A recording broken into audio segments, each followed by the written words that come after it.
The studio lights blazed down on the set of Capitol Crossfire, one of the most watched political talk shows in America, when the moment that would send shockwaves across the nation unfolded. Senator John Kennedy, known for his Southern charm and sharp wit, sat across from Congressman Adam Schiff, a seasoned political tactician. No one in the audience here or watching at home here was prepared for what was about to happen. From the very first exchange, the tension was electric. Schiff began with a fiery critique, accusing Kennedy of turning a blind eye to the truth during a heated debate on government transparency. His words cut like knives, his tone confident, rehearsed, and unyielding. Kennedy, however, remained composed, his trademark half-smile hinting that he had something powerful waiting in reserve. As the discussion escalated, Schiff leaned in, raising his voice just enough to command the audience's attention. "Senator," he said pointedly, "if honesty were currency,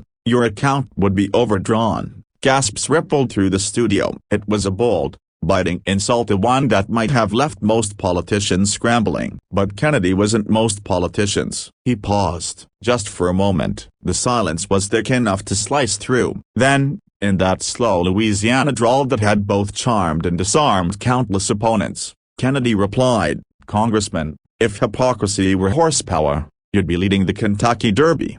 The room exploded. Some in the audience roared with laughter, others simply sat frozen, wide-eyed, processing what had just happened. Schiff blinked, visibly thrown off balance for the first time all evening. Even the host, trying to regain control of the segment, struggled to contain a grin. But Kennedy didn't stop there. He leaned forward, his tone softening yet gaining emotional depth. "Adam," he said, his voice carrying a mix of empathy and edge, "the American people don't want to see us tearing each other apart on live TV. They want us to work together, not trade insults like schoolyard rivals. You can question my judgment, Sharia, but don't question my heart for this country. We've both spent too long in this game to forget who we serve." In that instant, the entire mood shifted. The laughter quieted. The audience leaned in, not for entertainment now, but for understanding. Schiff's expression softened. The verbal joust had become something deeper, a moment of reckoning between two men who,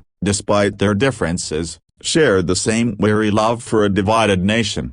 Schiff exhaled and gave a small nod, acknowledging the rare vulnerability Kennedy had just shown. "Fair enough, Senator," he replied. "Maybe we both need to remember that more often." For the rest of this segment, the two rivals debated passionately but respectfully. They found surprising common ground on the issue of government accountability, each conceding points they might never have on another day. The audience applauded, and not because of who won the argument, but because, for a few brief minutes, the noise of politics had given way to something genuine.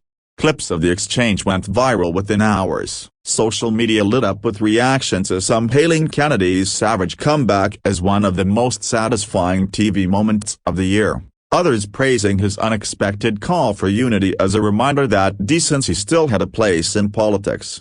By the next morning, even major news outlets were replaying the moment on loop. What began as a verbal duel had turned into a powerful display of humility, wit, and humanity. And perhaps, buried beneath the headlines and viral hashtags, there was a message the nation needed to hear, that sometimes, the sharpest words aren't meant to wound but to wake people up, and that true strength, whether in politics or life, comes not from how loudly we argue but from how bravely we listen. In the end, Kennedy's comeback wasn't just savage. It was a reminder that even in the most divided rooms, a single moment of truth can silence the noise, command respect, and spark something the world seems to have forgotten: a hope.